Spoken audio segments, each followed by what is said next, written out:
মহিলাদের জন্য আরেকটা কাজ আছে, স্বামী তিতা লাগলো মিঠা লাগলো স্বামীকে মেনে চলতে হবে, প্রতিবাদ করা হবে না। প্রতিবাদ কি জিনিস? মহিলা মানুষ, আপনি শোনেন, এই মেয়ে কথা বলছো কেন, ভঙ্গ করছো কেন?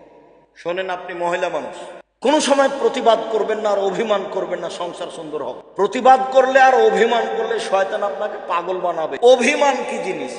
তোমাকে একটা ভালো শাড়ি নিতে বলেছিলাম কতদিন আগে, তুমি করলে না, তুমি আমার কথা মানো না। তোমাকে আমি এই জিনিসটা আনতে বলেছিলাম, তুমি কোনোদিন আনলে না। তখন খালি শয়তান ওই মহিলাটাকে বললো, দেখ না তোর স্বামী কোনোদিন কোনো কথা মানে না। আবার বলবে, দেখ না তোর স্বামী একদিনও মানেনি। অভিমান করলে কে সুযোগ পায়? শয়তান সুযোগ পায়, অভিমানই নাই। আমি সাধারণ ঘরের মেয়ে, আপনার বাসায় এসেছি, যেভাবে রাখবেন সেভাবেই থাকবো।